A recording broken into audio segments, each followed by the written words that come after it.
unless you put the alarm on in 5 minutes, and within that time that you do it, they cancel it because they found the person. Or the stolen car from Newark. I know. Through all of it.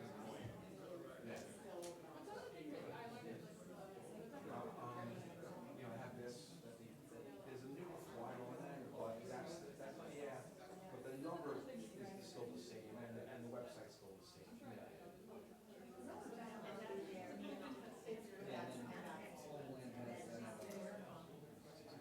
They have that like tentative. Yeah, that's what it is.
legislator in this area, and I'm here with the Town of Oyster Bay Town Clerk Rich LaMarca and our incredible team at Nassau County. I want to thank you all for coming here today for this very important seminar on scams.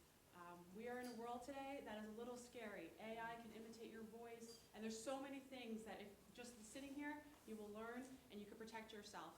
Anybody could fall victim. Even just recently, I was sharing a story how an old friend reached out to me on Facebook. You know, hi, how are you? How's it been? And I was, oh, it's great. You know, and my kids, this and that, and a whole like little background of my life. And the next thing you know, it was, well, I have this program, and we can get $50,000, and here I am just giving like my life story out. So my point is, it can catch you at any time. It can happen to anybody at any age. And these people do an incredible job of equipping you with what you need to know to protect yourself and protect your family. So thank you so much from the bottom of my heart for coming here. I know sometimes it's a pain to get out places, but I promise you it is a valuable tool. So thank you again, and I'm going to turn it over to Nora. She's fantastic. And if you have any questions, you can reach out to my office or Nassau County over here, okay? So thank you and have a great day. Thank you, Legislator Goetz. Good afternoon, well, good morning, everyone. Ready for the afternoon, right? Rushing the day. We are so grateful that we were invited to come today. You're going to hear from 3 individuals. You're going to hear from Amanda Crystal from Family and Children's Association. She's going to go over how to spot a scam. Then we're going to hear from Police Officer Mesmer from the Nassau County Police Department.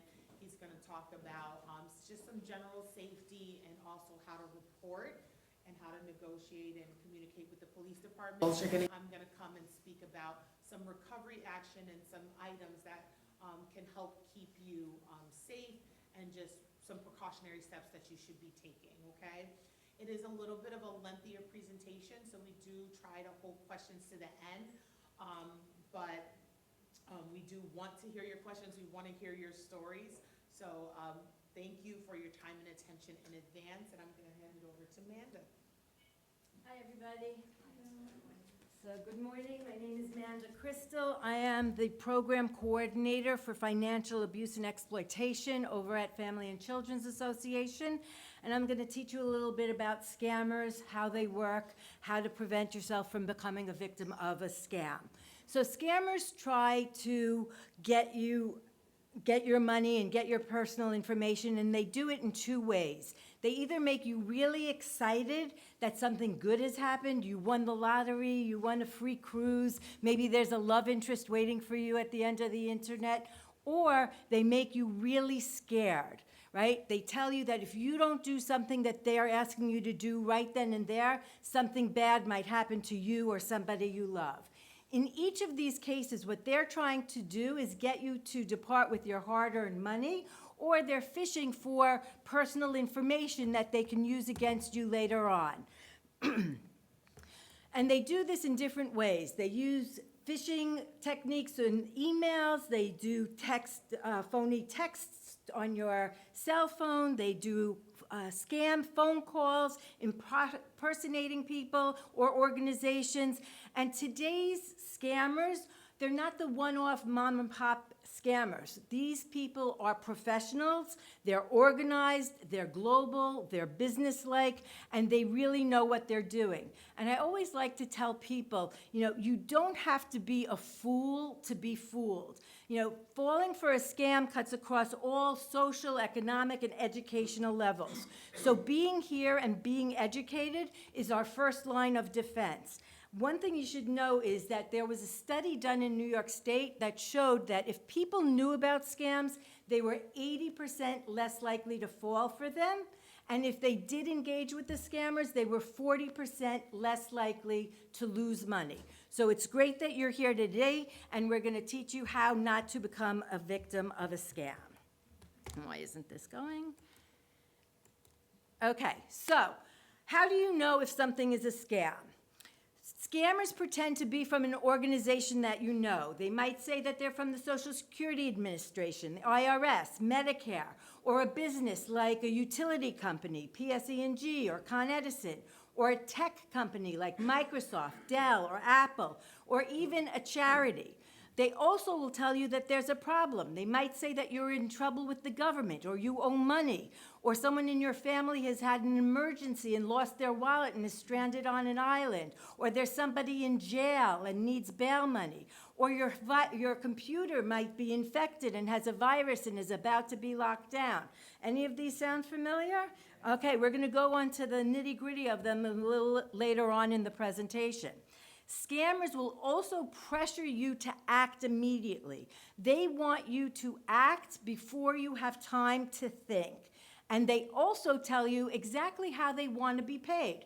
They'll tell you that you should go to a store and buy gift cards and read the numbers off of the back of the gift cards, or pay by a prepaid debit card or cryptocurrency. And they've become so bold now that they're even saying, oh, just go to the bank, withdraw cash, and we'll come and get it from you. So these are the specific ways that scams have worked in the past, that we see that they're working now, and that most likely they will continue in the future. So let's see some of the scams that are prevalent today and how we can recognize them. Has anybody heard of the word spoofing?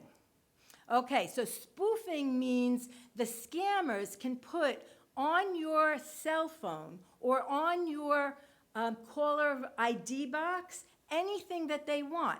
So you might look at the phone and it says IRS, Washington, D.C., or it'll say Social Security Administration. I want you to listen to a phone call that is a spoof phone call from the Social Security Administration. Hello, this is a call from the Social Security Administration. During these difficult times of the coronavirus, we regret to inform you that we have got an order to suspend your socials immediately within 24 hours due to suspicious and fraudulent activities found on your socials. We are contacting you as this case is critical and needs your urgent attention. To get more information about this case, please call immediately on our department number 888-991-2325. I repeat, 888-991-2325. All right, so you get that phone call, and you see on your phone it said Social Security Administration. You listen to the message, and it sounds very legitimate, and they create that sense of urgency. Your Social Security is going to be suspended immediately. So what happens? Your heart starts beating really fast. You start thinking to yourself, oh my God, how am I going to pay my rent? How am I going to get my food? And they give you the answer, just call this number. So your immediate response is to want to call that number to take care of this problem immediately. So a couple of things. Number one, no government agency is ever going to call you to tell you that there's a problem. If there's a problem with your account, whether it be IRS or Social Security or Medicare, they're sending you a letter. They are contacting you in writing first. They will never call for an initial response, an initial notification. If you get a letter stating that there's a problem with your account and you call them, maybe then you're lucky enough to be able to have somebody call you back. But if anybody's ever tried to speak to somebody at the Social Security Administration or the IRS, you know that it can be a very difficult task. So number one, remember, no government agency is going to call you to tell you that there is a problem with your account. The first tip that I want you to remember from this presentation is the best way to keep yourself safe is not to pick up the phone for numbers that you don't recognize. If somebody really wants to try and get in touch with you, they're going to leave you a message. So, I know people say, I don't know everybody who calls me, my doctors, my accountant, the garage mechanic. If you're at home and you have a landline answering machine and you hear somebody leaving you a message, you'll pick up the phone. If you're on the cell phone and they leave a message, you'll call them right back. And the reason why I don't want you to pick up the phone, believe it or not, without saying anything, you give scammers information. And I see some puzzled looks. How can that be if I don't say anything? How do these imposters work? How do these scammers work? They have a list of names and phone numbers. When you pick up your phone, the little check mark goes next to your name that you picked up the phone. And if you listen to the whole message, at the end of the message, they sometimes say, if you want to be removed from the list or if you don't want to be called anymore, press number 2, and you press number 2. you tell them two things. So now another check mark goes next to your name. Again, you didn't even say hello. And what information have you given them? You've told them that you pick up a phone for numbers that you don't know, and you listen to the whole message. So you might not be scammed this time because you're going to hear about the scams that are prevalent now, but these people have patience and they are in it for the long game. So 4 months from now, they're going to pull out that list with those 2 check marks and they're going to call you again because they know that you're a prime target to be a victim. You pick up the phone and you listen to the whole message. So those are 2 good reasons why you shouldn't be picking up the phone for numbers that you don't know. Scams are often, people who have been victims of scams are often not reporting them.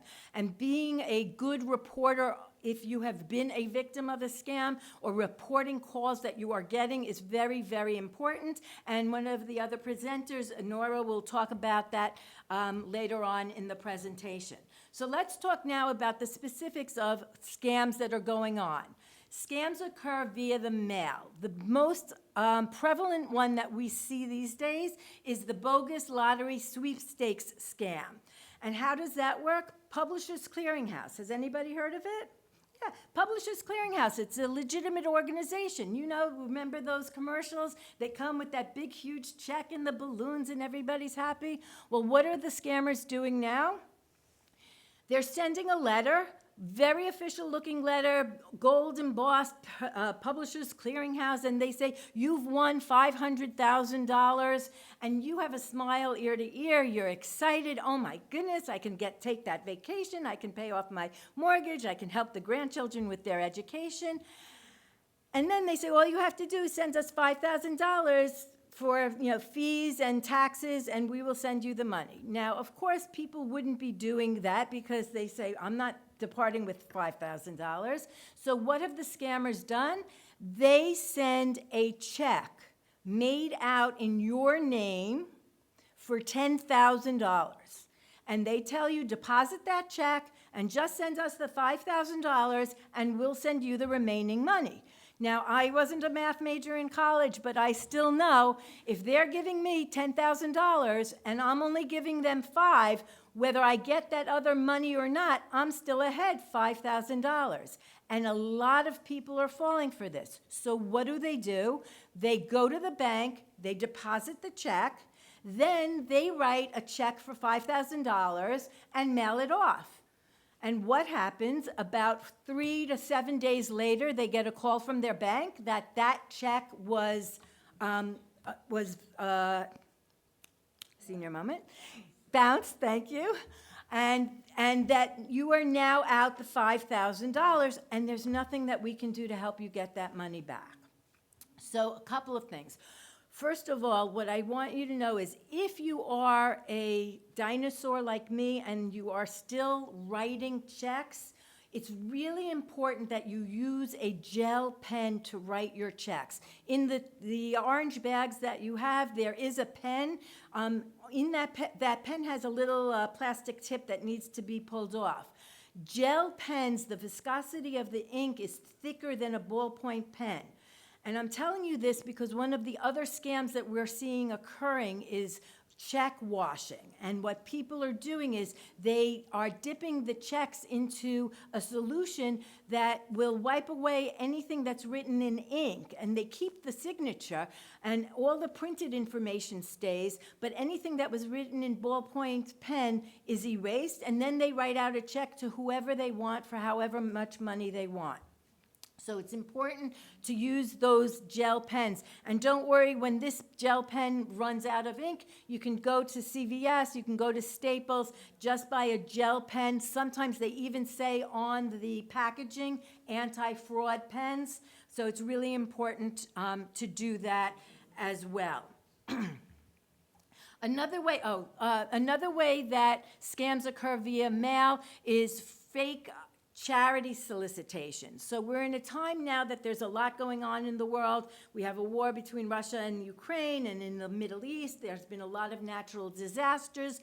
The fraudsters send out flyers that have very sympathetic victims asking for your money. So please be sure if you're going to donate money that you know the charity that you're donating to. Also, we've seen a lot of letters coming with fake or sound-alike charities. So I had a client who came into me. She's been donating to the American Red Cross for many, many years. She was very distraught. She realized that she wrote out a check to the Red Cross of America. She got something in the mail. It looked exactly like the solicitations she always has been giving to for the American Red Cross, but it was Red Cross of America. So make sure that you recognize the name of the charity, and if you don't and you still want to donate to that charity, look up a website called charitynavigator.org, and it'll tell you whether the charity is a real charity or not. Another way that scams occur is through the computer. Has anybody ever been on their computer and all of a sudden a box starts flashing, virus alert, virus alert? Do not shut down your computer. Call this number immediately. What do you think I want you to do? Nope, do not call that number. Right, do not call that number. Just shut down your computer.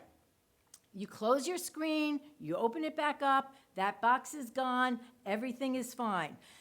I had a client who had that happen to her, and she was really, again, like I said, how do these fraudsters work? They make you really anxious and scared that something bad is going to happen. So she saw that there was a virus on her computer, and she had all her contacts, all her photos, and she called the number on the screen.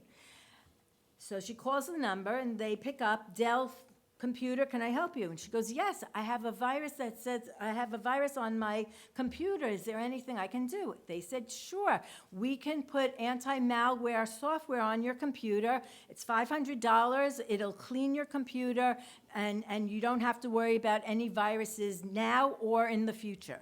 So she was very, very happy, very, very relieved. She paid the $500. They told her, close the computer, and when you open it, everything will be fine. So she did that, closed the computer, paid the money, opened the computer, everything was fine. She was a happy lady.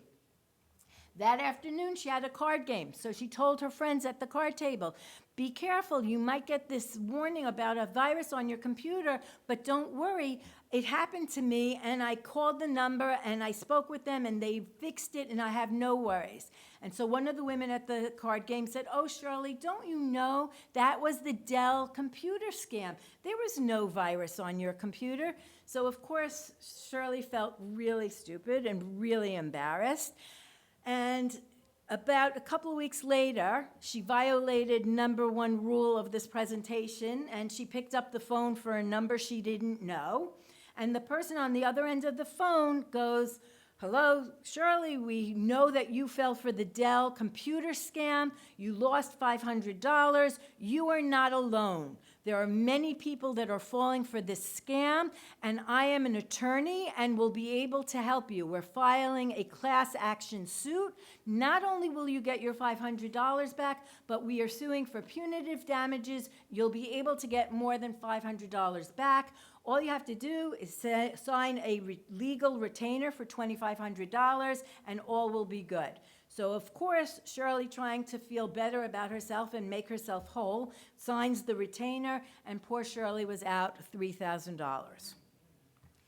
If you've been a victim of a scam, if you've given information out, personal information out to somebody that you don't know, the probability of them coming back to you again is very high.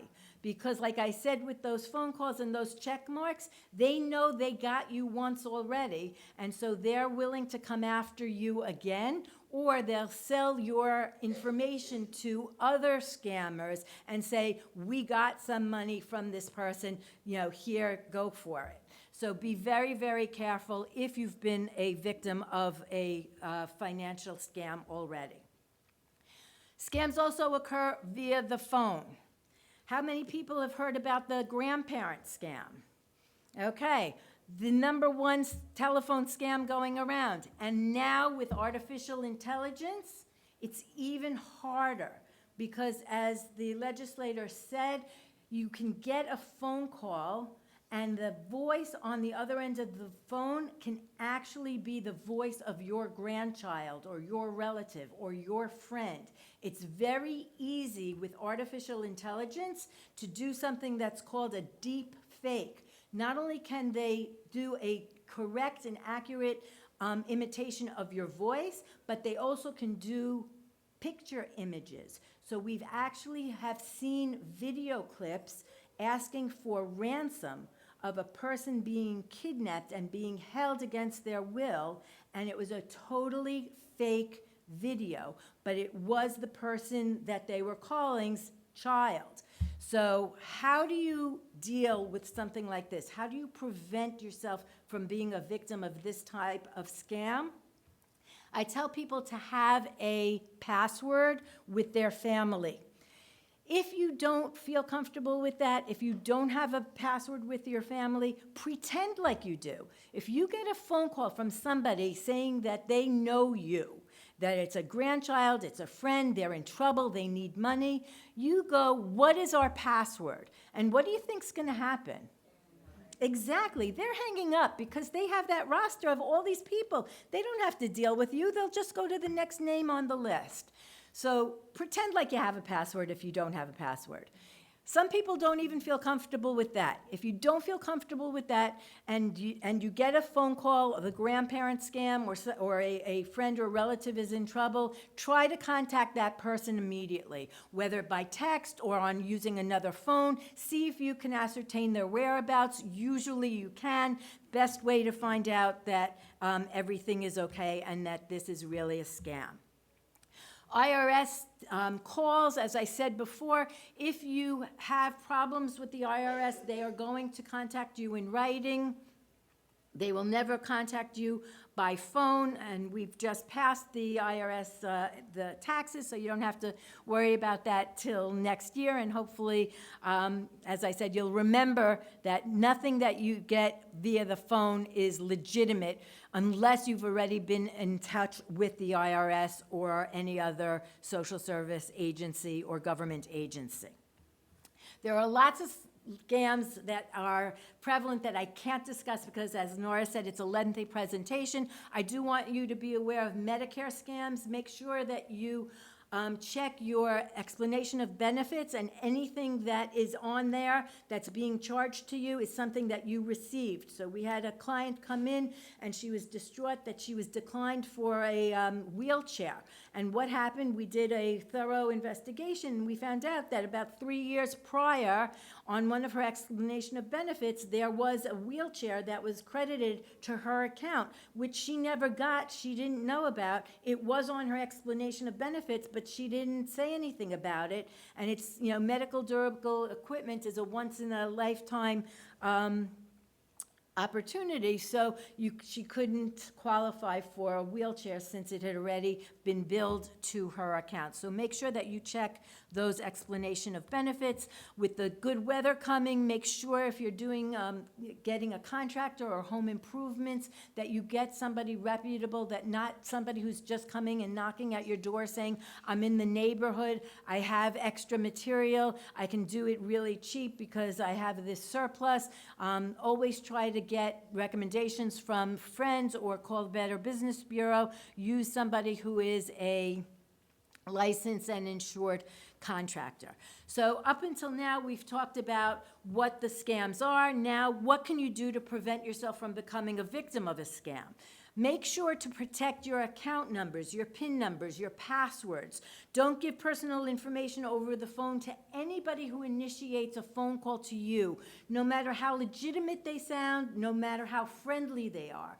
I like to use the visual of a traffic sign. You know those one-way signs? When somebody that contacts you and is asking you to do something, give them information, give them money, write them a check, you can take all that information in, but before you do anything, you need to verify exactly who they are. So the second tip of this presentation is to remember to use your own documents and your own phone numbers to call and verify who they are. If somebody leaves you a message on your answering machine, or on your computer, or on your cell phone, and they tell you to call a certain number, that they are Chase Bank, or they're American Express, or Kohl's department store, don't call that number.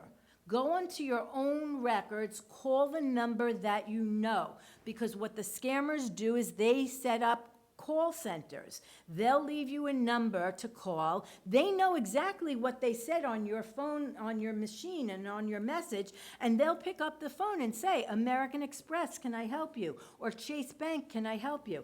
And it's a call center. It's not the right number, and you then give them all your personal information. So make sure that you verify and you know who it is that you're speaking to. Also, when it comes to your financial documents, like I said, check washing is a big problem, so make sure you review your bank statements, because if your check was washed and they wrote out a check to somebody for a different amount, as long as you notify your bank timely, you'll be able to recover that money. What happens is, if people are not looking at their bank statements for months at a time, and you finally catch that there's an error and you go to your bank, the time within which you can get the recovery might expire. So it's important to review your bank statements. It's important to review your credit card transactions. What scammers like to do is, if they have the number of your card, they'll put a small transaction on your card for $1.50 or $2.99, and you'll look at it and you'll say, oh, you know what? I don't recognize the place, I don't recognize the charge, but maybe I bought a paper or a soda and I don't remember it, and you let it slide. What's going to happen next month? These scammers who have your card number are going to call Apple Store or the airlines and buy tickets to Hawaii, and the transaction is going to go through. But if you look at your statement and you see a charge that you don't recognize and you call them, they're going to say, don't worry about it, don't pay it, we're closing the account, we're sending you a new card immediately. And then when the scammers try to use that number again, it's going to be declined. So if you have a choice between using a credit card and a debit card, always use a credit card, because you have federal protection under the law, and it limits the liability that you have even if somebody makes a very large transaction on your credit card.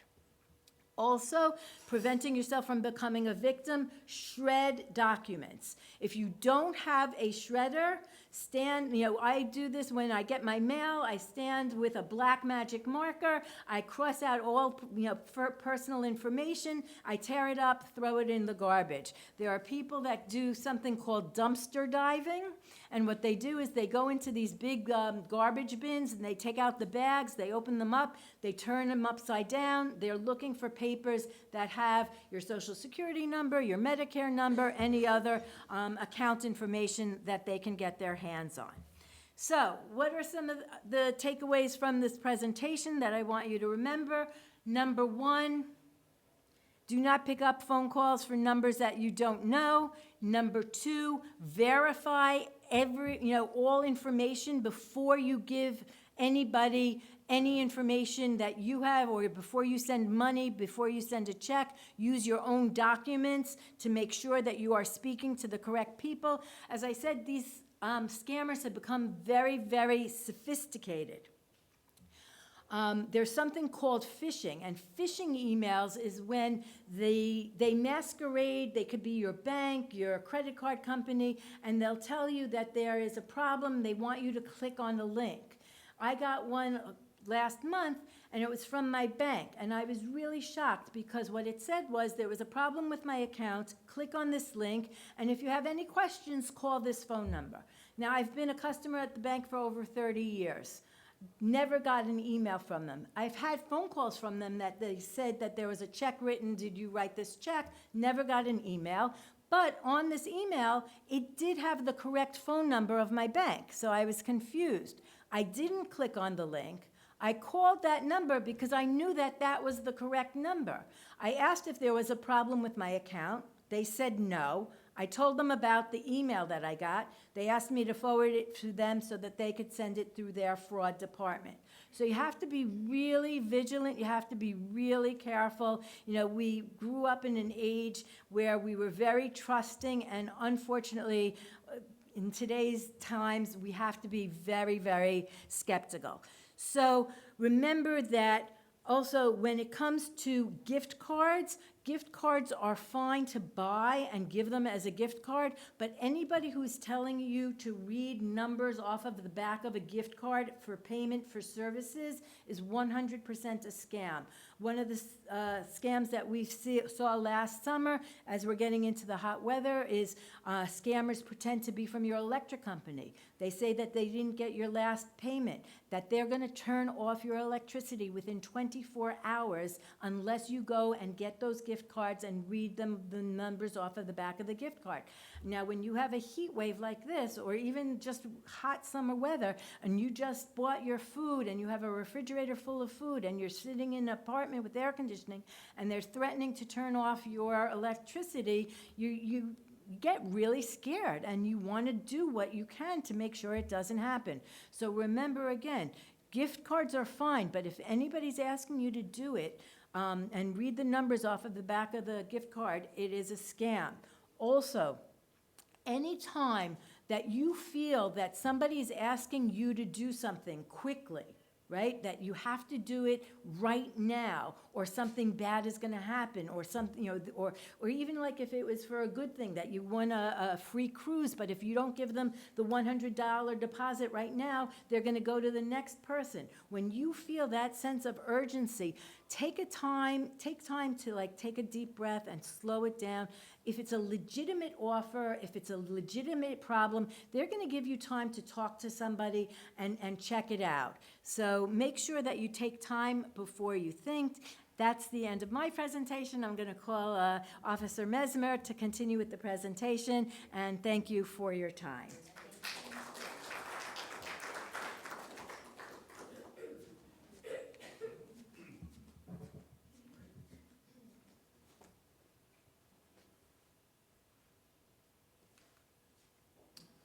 Thank you, everyone. It's a pleasure to be here. Officer Eugene Mesmer from Nassau County Police Department Community Affairs Office. I work at a police headquarters in Mineola.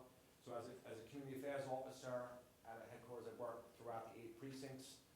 We do have officers in the back, officers from the 2nd Precinct POP, which are the community police officers specifically for the 2nd Precinct. And we have a close relationship. We work a lot with the POP officers hand in hand with different things that are going on in the community. So I just wanted to make a mention, and I'm going to reference also some of the information on phone numbers and addresses of the precinct as well in a future PowerPoint.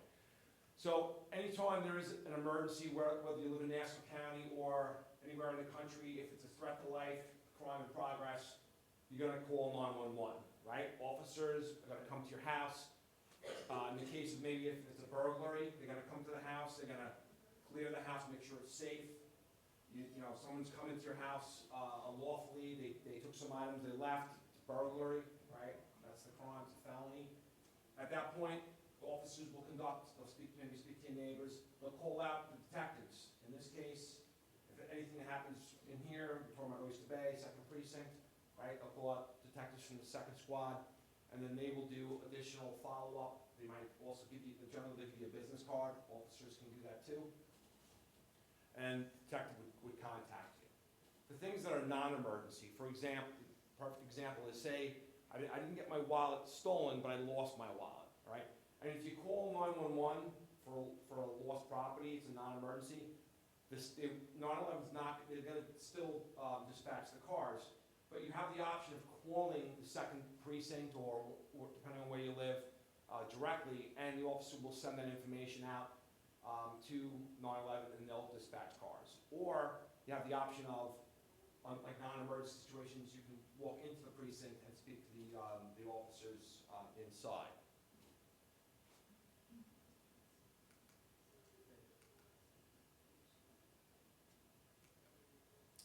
Okay.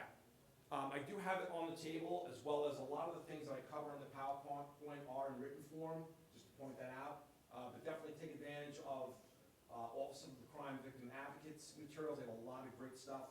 especially that, FCA, I know Mandy mentioned gel pens with different information and phone numbers, and also the Department of Aging in the back also has a safety table set up. They have a lot of very helpful information.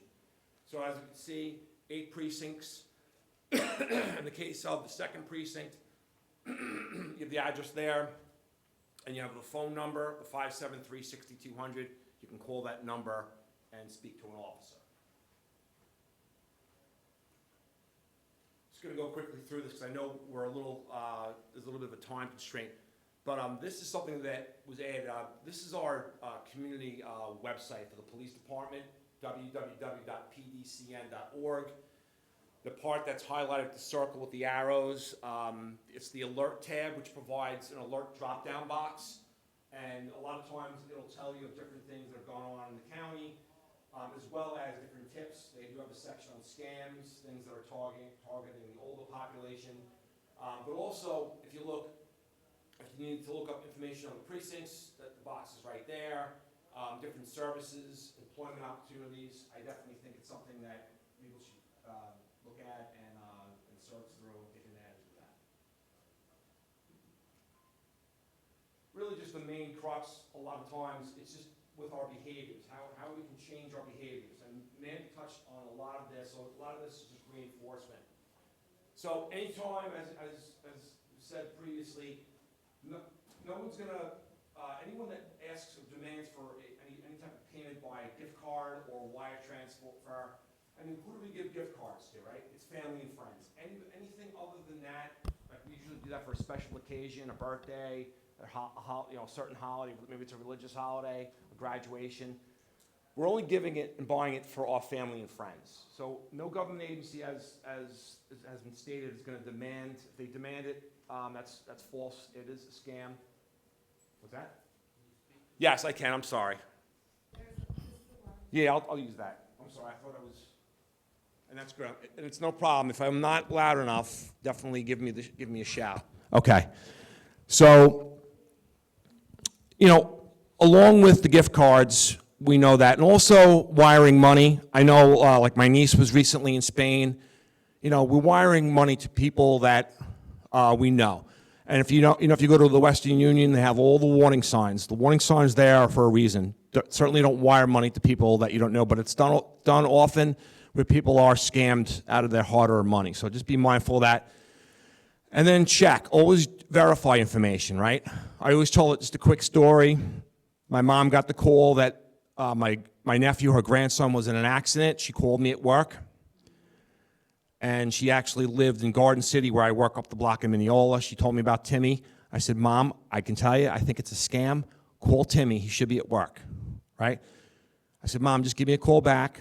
Mom called me back and said, yeah, honey, you were right. Timmy's fine. He's at work, right? So just something to be, she checked with me. I told her to call, verify it was false, right? So you also at that point, if you think you're a victim, you can alert the authorities, whether it's the 2nd precinct, if you all live in the 2nd, or any of the Nassau County precincts. Call that number, 573-6200 for the 2nd. Obviously, if it's something where, it could go either way, where you might think this person might have gotten your information where they're going to come to where you live, call 911. So if you just have a question about a phone call where you haven't had an interaction with the person, I would say, okay, call the precinct and ask their opinion on that. The officers are pretty good as far as knowing.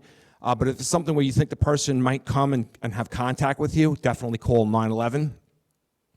And they talk about the Federal Trade Commission on a federal level reporting. It's basically 2 things. Importance of reporting things is to give the local authorities information to investigate and have an arrest, or also protecting your credit, right? Having that police report because maybe money was taken from your bank account or it affected your credit in some way, and the police report will certainly help as far as now you're a crime victim. So then there's an idea of maybe helping reinstate your credit or maybe getting some sort of reimbursement.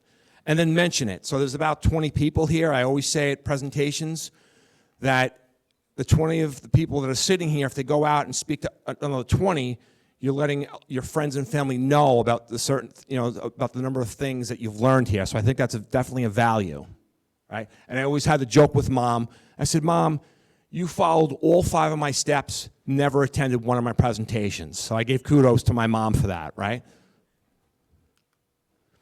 I'm just going to go briefly through this. I know Amanda talked about it. Be very mindful about the computer. Obviously, if you see something unsolicited, especially like, for example, the computer virus scam, just be mindful, shut down the computer.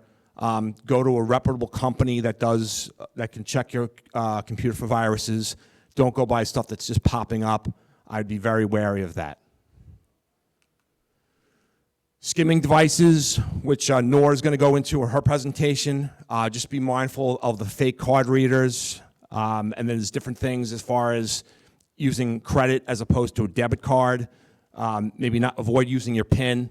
But like I said, Amanda has a little more detailed information on that. I'll let her speak of it.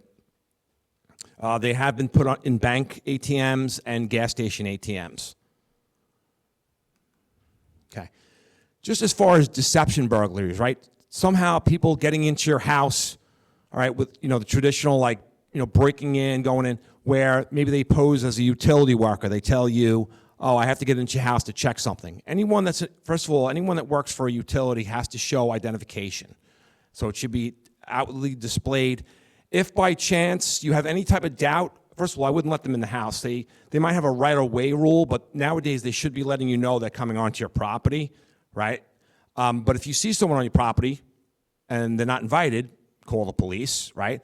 We can stop them, we can talk to them, verify their credentials. Certainly don't let them in. There was an incident where a person let somebody into the house. It didn't go any further than a conversation inside the house. The person left. When the person called the utility, the person said, we don't have anyone that's working in this area. So it was really more of a suspicious incident. Nothing was removed from the house. There was no crime committed. Just the person entered, maybe an attempt to try to do something, but it never went that far, thankfully, right? So just be very mindful of who you let into your house. And like I said, when in doubt, just call us so we can send officers to the location.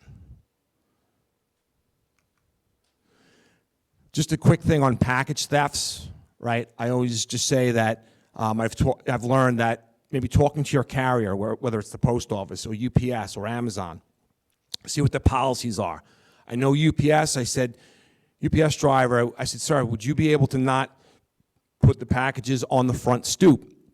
Can you put it behind my fence on the side? Absolutely, right? So check with them. I would say, if you have great neighbors, they want to, I always say, I don't have really great neighbors, right? But if you have good neighbors that know that, hey, listen, I know a package is coming, can you just bring it in for me? That's awesome. But I would also suggest that if that's not the case, because you're relying on them, have it go to the particular post office or UPS places. I know they're all over the place.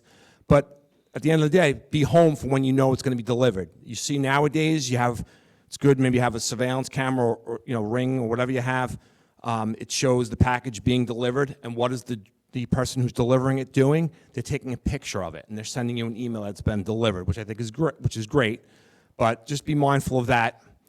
And like I said, if something comes to the house that's not yours, definitely, like for example, cell phones, usually that's one of the things that's done as far as a crime.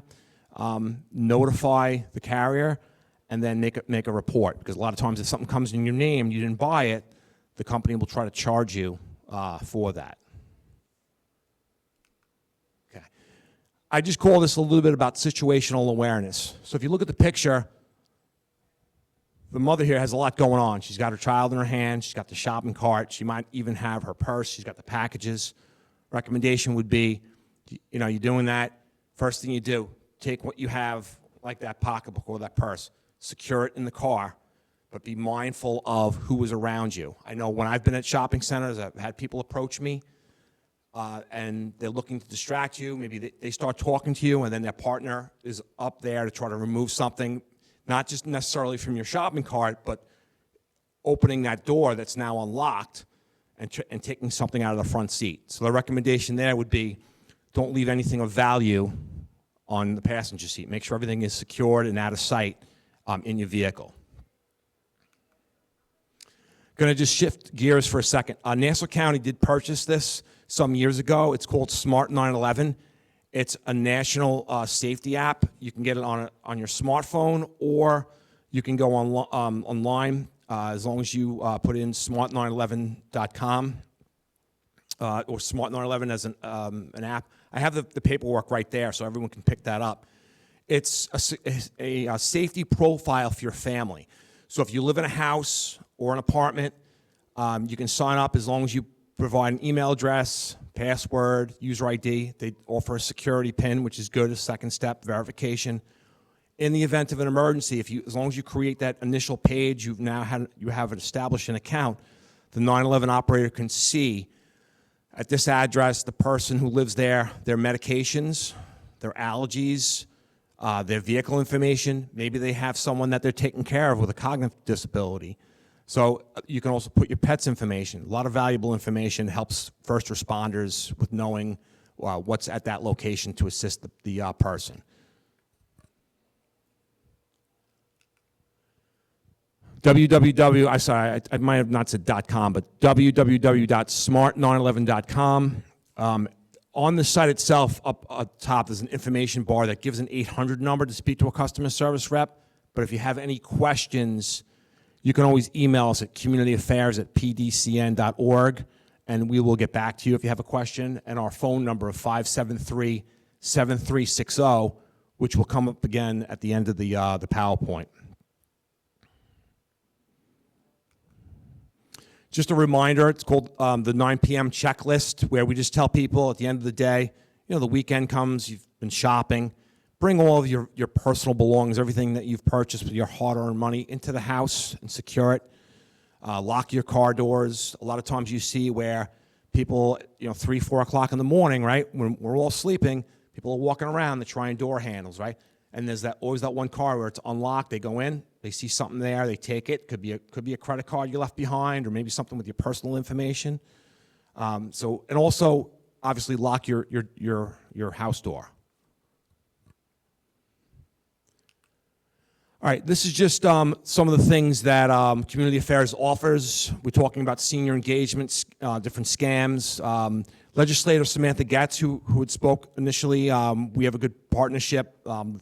All of the community officers, the POP officers, Community Affairs, we do a lot with child car seat installations and different events like this.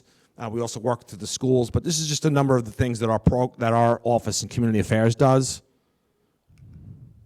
That's our contact information again, 573-7360. You can email us, and if you email us, we will, and you provide your contact information, we will get back to you. All right. I'm going to pass it on to Nora. Thank you. Okay. Thanks for your attention.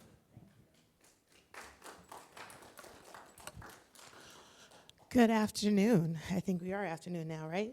Still AM, 11:05. I want to say afternoon. All right. So we're nearing the end of the presentation.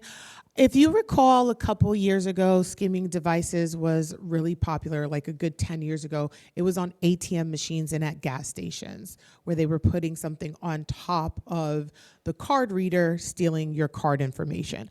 So they are making their way back. It's not necessarily like the top of what's happening, but I want to bring awareness. This is what they're looking like, okay? And so as you can see, one, it's inside a store. So if this is inside a store, means someone in the store potentially put it there, right? And it's a lot sleeker than they used to be, so it's very hard to even tell that there's something attached there. So I want to bring awareness to this in the sense of your best bet right now in realm of technology is to use either the tap function or the chip with your credit card or debit card, as the encryption is still the strongest there, and not using the card swipe, okay? Also, not telling anyone how to utilize their money, but if you have a choice between your credit card and debit card, lean towards your credit card, because that's not attached to your hard-earned money. It's not attached to your bank account. So if there's a compromise, you're not going to necessarily lose access to your funds for a short period or a lengthy period of time, depending on the significance of the compromise. So just encourage you to be mindful of that. And if you're going to a store or a gas station that you're not familiar with, just really checking the device and making sure nothing is attached. So reporting, as you've heard, is really important. I want to talk about some additional reporting options. So of course, we have our police department here in Nassau County. You can also report directly to the district attorney's office. They have a complaint bureau that will take complaints directly. And if it requires further investigation, they will send it to the police department to further investigate. The next place that I want to encourage people to report is the Federal Trade Commission. So the Federal Trade Commission is a wonderful website in addition to reporting agency, because after you make your report, they actually give you a recovery action step guide that you should do in relation to the fraud or identity theft that you have just reported to them. Then we have the FBI and the Secret Service. So I learned about the Secret Service the other day, went to a conference on scams in Albany and learned that the Secret Service actually investigates financial frauds as well. So we have a lot of reporting options. And the reason why we report to all these entities is because they all have different levels of access. And they do work collaboratively with each other, but the more people who are reporting, the more likely they are to be able to identify and isolate these individuals and make some kind of arrest. Not necessarily recover your funds, although they do try to. There was actually something in the news the other day with the federal government actually making an arrest on a crypto scam that was going on and actually recovering funds. So they do make every effort to do so, but it's not always successful, but at least identifying these individuals, shutting down some of these organizations and, making sure that we're a little safer out there. Yes. Is that particular page printed? Yes, it is. And then we have the Attorney General's office. So they also take complaints and do some investigations. They actually have a very specific line and department for the for deed theft. So deed theft is something that is on the rise and something that I'll speak a little bit more to later in the presentation. Then you want to report any healthcare scams. As Amanda mentioned, you want to be checking your explanation of benefits. We don't tend to do that. We get that letter in the mail or we get that notification that there's a new explanation of benefits and you're like, oh, I know what it is. I went to the doctor last month or I just filled my prescription. But you want to check it because unfortunately, as we know, there's always sometimes bad apples, even in good institutions, right? There could be a bad apple or somehow someone did get a hold of your healthcare information and they're charging you for things that you're not receiving. So you want to make sure that everything listed on there is a service you received. If it's an assistive device, if it's a medical device, that you've actually received that and you're actually using it, because a lot of our plans have limitations. And if you have a limit on your account, like sometimes there's things that you can only get once a year or, once in a lifetime when you're a member on that plan. So if you have that limitation and someone even accidentally bills your health insurance for something and you don't report that to the health insurance provider, you're going to be precluded from it if you do need it in the future. So just really want to make sure that your health insurance explanation of benefits are services that you've received. And then we have Social Security. So our Social Security number, I don't know about anyone else. You've probably been a victim of a data breach at this point. Most of us have been. The last one I received, my Social Security number is on the dark web. Yay me, right? So this is very real, and it's not a number that they change, right? You can ask for a new insurance card number, but you cannot ask for a new Social Security number. It sticks with you for life. So when it's compromised, it's about protective measures after that. And so one of the protective measures that I want to encourage everyone to put in place now, not waiting for something to happen, is the IRS Identity Protection PIN. So that PIN number is going to prevent anyone from filing your taxes for you. You would have to give that number to your tax preparer, or if you prepare your own taxes, you would have to submit that PIN number or else they will reject your taxes. And it works because I put it on after I thought my tax preparer had submitted my taxes and he was like, hey, I need your PIN number. I couldn't submit your taxes. So it does work. And you don't have to keep this number safe and secure for years and years. You get a new one every year. that you have to go in, log in, and obtain the new PIN number that you'll need for that year. So it's not like you have to, that's the big thing, right? Now you give me this PIN number and I got to keep it secure for forever. It's not that. You get a new one every year.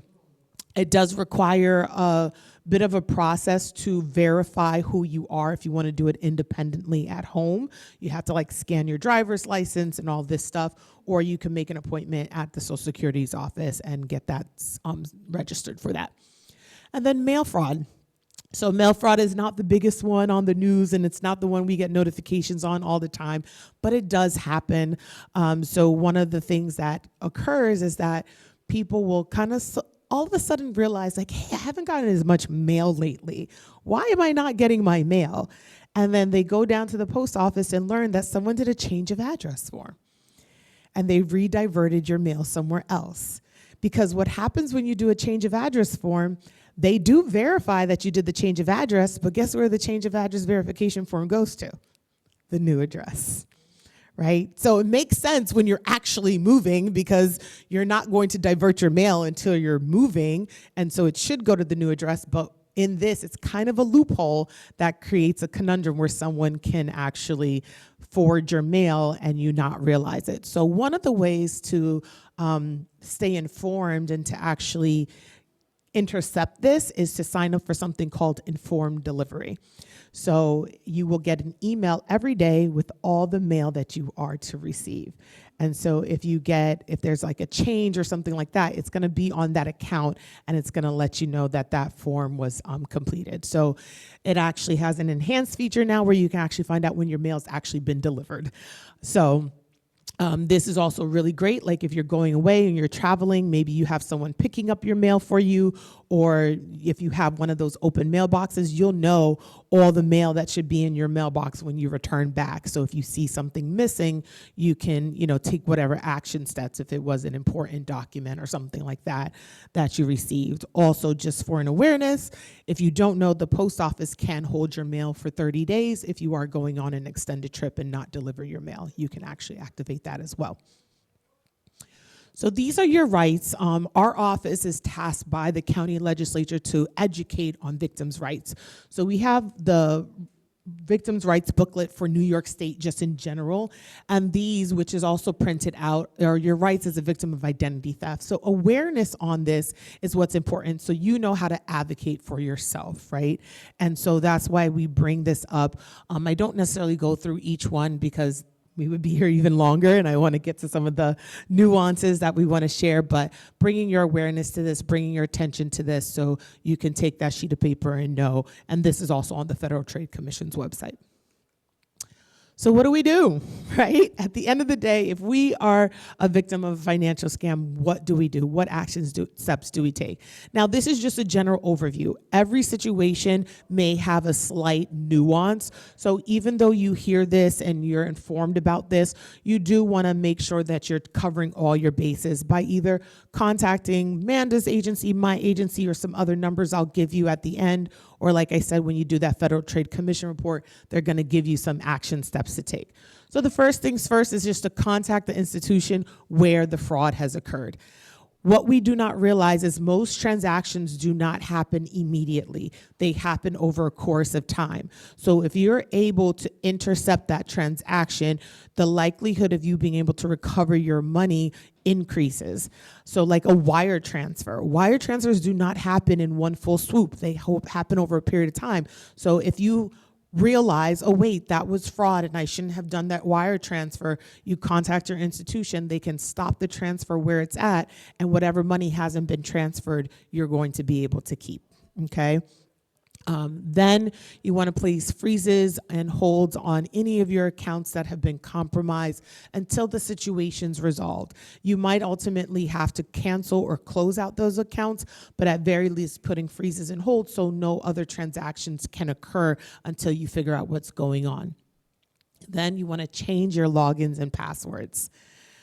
Now I know everyone says, well, Nora, that's a lot. Everything is a login these days, right? Everything is a password.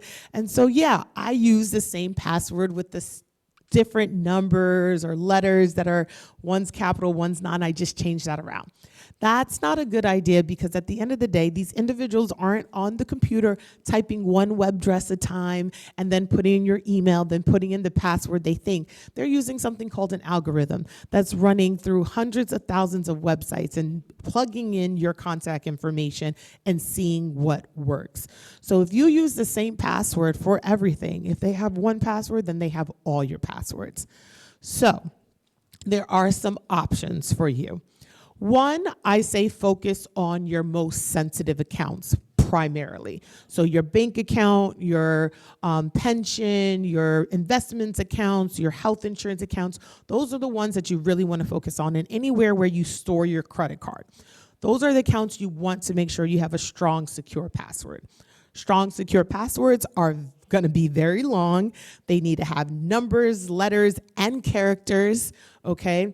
And they should not be anything that's associated to you. So it shouldn't be your name, your spouse's name, your children, your grandchildren's, Fluffy. It shouldn't be any of your pets' names, right? And anything that anyone can look up on social media. If they can type in your name and that can come up, that should not be a part of your password, okay? So to create passwords, there are something called password managers, which are a great tool. They have one primary password to get into that password manager. So usually everyone's cell phones kind of defaults with password managers, and it's the login to your cell phone, or it use the biometric, which is like the Face ID or your fingerprint ID to get in there. And it will actually create a strong password for you. And then you don't have to memorize and store all these passwords in your brain. Number two, never save your password on a website directly, okay? When you go in, it says save password, never. Click that box that says never, because if somebody gets into your computer, or you're being nice and you're letting someone log into your computer and use it to do something, and they go to your Bank of America and your password saved, then guess what? All they have to do is hit enter and they're into your account, right? So that's number two. Number three, if you are not computer savvy or technologically savvy, and you're like, I don't like using all those things, write it down, but put it in a locked, secure place. And I say locked secure because I've gone into people's homes and their passwords are on their refrigerator. Not locked, not secure. How many people do you have in and out of your home? And we laugh and chuckle, but it happens constantly. Or you have it in a drawer next to your computer. And that's not locked and that's not secure, because if you have people over, if you're a social person, you're not watching everyone every minute of the day that they're in your house, right? And so give someone who's in a bad situation a good opportunity, they're gonna take it, right? So lock, secure place. Do not check these sensitive accounts on public networks. Those networks are not secure. Their encryption is not safe. So even if you're on a secure website, if you're not on a secure network, you could potentially be compromised as well. So you shouldn't be checking your bank account and your pension account on like a library computer. You want to do that at home on your own computer network. Okay, so those are kind of my little tips. And if you're really, really, really, really savvy, change your password every 90 days. If you haven't changed your password in the past 2 years, probably time to change your password, because almost every password has appeared in a data leak somewhere, somehow. So change your password if you haven't changed it in the last year at very least, okay? And then you want to contact your credit reporting agencies and put a freeze or fraud alert on your credit report. So what we don't realize is that it's really easy to kind of use someone's information and start to build accounts off of other people. So Amanda has a client who, after this presentation, went and checked their credit report and realized that their child had taken out a mortgage with their information and they didn't know it. Luckily, they were paying on it and they weren't ruining their credit, but these are the things. So checking your credit report, making sure that everything on there is associated to you. If you're not opening accounts all the time anymore, then really encourage you to put the freeze on there. The freeze is going to prevent anyone from being able to pull your credit report, which will prevent them from being able to open up a credit card or mortgage under your name. Okay, so put the freeze on the credit report. Or if you're like, I don't really want to go through the hassle of having to lift the freeze to open up an account, the fraud alert, but the alert is going to let you know that someone's pulling your credit. It's not going to prevent them from actually opening the accounts. All right. And then, of course, report and ask for help. At the end of the day, we can be the savviest person when someone's in a crisis and we're like, I got you, I can walk you through this. But when it happens to us, sometimes we have blind spots. And so just making sure, touching base with one of our agencies and just saying, hey, did I cover everything? Is there anything that's come up that I should do? Any action step? So I mentioned the credit reports. Definitely should be pulling your credit reports. You can pull these at any time. It used to be one per year from each credit bureau. You can get it as many times as you want. You can create an online account with all of the providers and be able to access your credit report. If you pay for a credit monitoring system, you can look at your credit report all the time. The most important thing is to make sure that everything on there is associated to you, accounts that you have opened and created. And if it's not, then you want to dispute that with the credit reporting agency. And the Federal Trade Commission website has a sample letter. You just copy and paste it and tells you everything that you need to attach with it to do that dispute. It's a wonderful website. So these are the 3 credit bureaus. We have this sheet. This is the easiest way to get it. If you don't want to create another online account, you mail in this form with a copy of your ID and they will mail you a copy of your credit report. Otherwise, you would have to contact each institution to get your credit report. So I did say that the likelihood of getting your money back is slim to none. There are a couple of options where you could pursue to try and get some financial reimbursement. So the first thing is the New York State Office of Victim Services. They are an agency that provides assistance to victims of crimes with out-of-pocket expenses in relation to that crime, specifically for individuals who are 60 and over and have been a victim of financial fraud. You can get up to $2,500 back for that financial fraud. Then there are renters and homeowners insurance. So a lot of people do not realize that their renters and homeowner insurance actually covers identity theft and fraud. These are things that happen in the home. So you should go and check your policy if you have one and see if it's something that's covered. And if not, check in and see if that's something that can be added to your policy if you're interested in that. We did have one person that we worked with that she actually put through a claim for financial fraud that occurred in her home. And so she was able to be made whole through her homeowners insurance. Then, of course, reimbursement through the bank and credit cards. Now, the credit card is easy. Credit cards are FDIC insured. They're not, like I said, they're not attached to your hard-earned money. So you call the credit institution, you tell them that there was fraud on the account. The most you'd be responsible for is $50. They cancel the account, they send you a new card, no big deal. Your bank account is not that simple. They do have maximums that they cover, so you'll want to contact your institution, find out what the max is. You'll also want to find out in advance what do they require for a fraud report. Some require a Federal Trade Commission report, some will require a police report, some will require both. Now, the big thing to understand with the banks is they're not concerned whether or not it was actually fraud. What they're investigating is whether or not you knowingly sent the money. They have a different standard. Even if the person on the other end was lying to you and you're like, but they lied to me and I sent them the money, but you sent them the money. You knew what you were doing. You knowingly sent the money. And so being really, really careful, especially when it comes to your bank account, because there's billions of dollars every year lost in fraud, and the banking institution does not want to take on that liability if they don't have to. So they have a bit of a different threshold, okay, of what they're looking for. In their investigation, they could potentially freeze your account. It depends on the complexity of it, and sometimes they will give you back some of the money while they do the investigation, and if they deem it wasn't fraud, then they take back the money that they gave you, which can kind of feel like you're being taken twice. So not the best situation. So just be really careful with your bank account. Again, if you don't know who the person is, do not send money.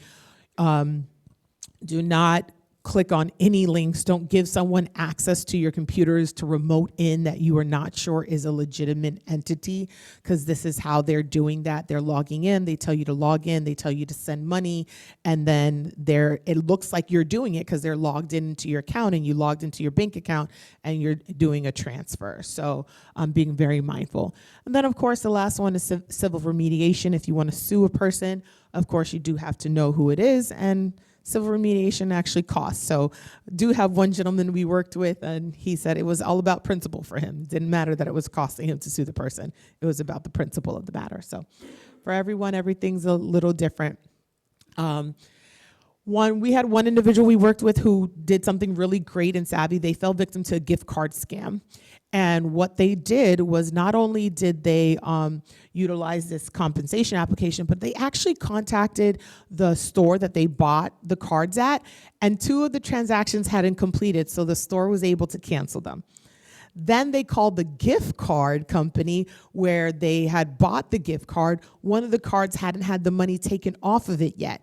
So they were able to cancel that card, and they sent the gentleman his money back. So even little things like that could potentially get you closer to being made whole if you do fall victim. So Amanda talked about not picking up the phone was the baseline, right? And so to help you not have to pick up the phone is the do not call registry. It has been revamped. I know there's been a lot of pros and cons about it over the year. But at the end of the day, if we don't use a system, it doesn't improve. So I encourage people to use it so it can continue to improve, but they have revamped this. Now, one thing to point out is that this is stopping telemarketer calls.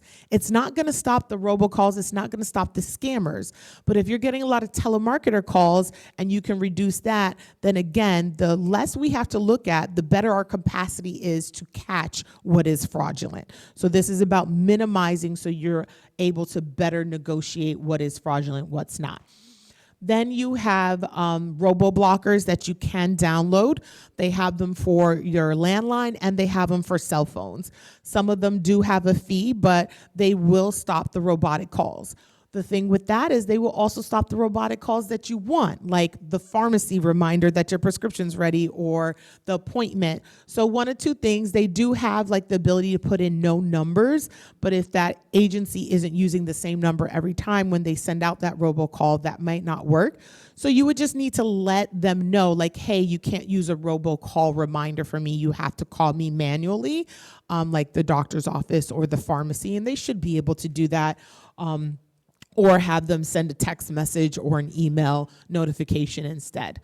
And then there are some websites where you can reduce email offers and paper mail offers and credit card offers and come off those lists so you can receive less paper mail and less junk mail. And then, of course, Amanda mentioned about being charitable and wanting to give, which we encourage. There's charitynavigator.org to verify if an agency is a legitimate charitable organization. And this sheet is also printed on the table. How many of you guys own property here in Nassau County? All right, so if you are not registered for the property fraud alert, I need you to do that. This sheet is printed on the table. It is on the clerk's website. It's completely free. Nassau County purchased this program to help protect our constituents. Basically, it will let you know if there's some kind of activity on your deed. Okay, you want to register for this. Deed theft is something that's real.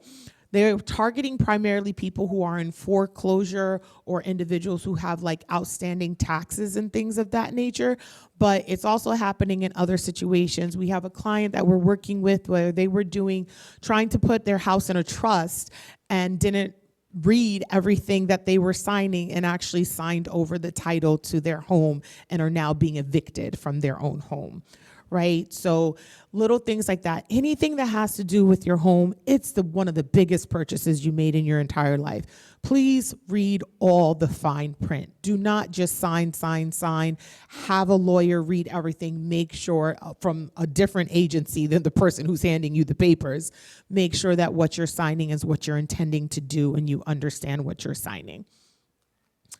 And then, of course, at the end of the day, as I said at the beginning, knowledge is power, right? And we gave you a lot of information, and it's just the tip of the iceberg.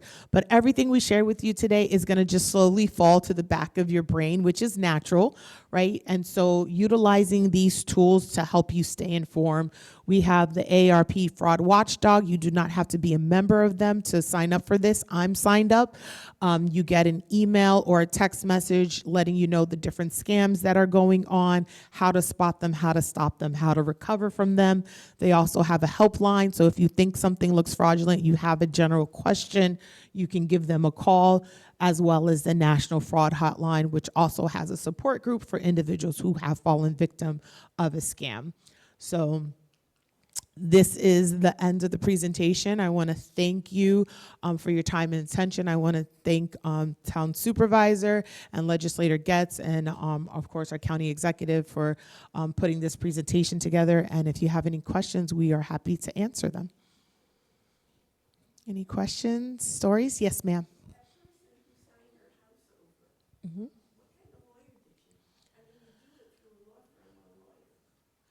So, but someone could be pretending to be a fraudulent person. So these are the things, like even though these things are done through legitimate agencies, not everybody's legitimate. And people do represent themselves as legal representatives or mortgage brokers or having some kind of skill set where they think that they're talking to someone who is registered. So another tidbit is really look people up. Look up their licenses. Make sure they're properly registered with New York State in whatever field that they say that they're registered under, right? If they have a license, make sure their license is in good standing. Check and look them up. Don't just take people's word for it. Anyone can print a degree and put it on the wall. Doesn't mean it's real, right? So checking, yeah. Anyone else? Oh, well, thank you.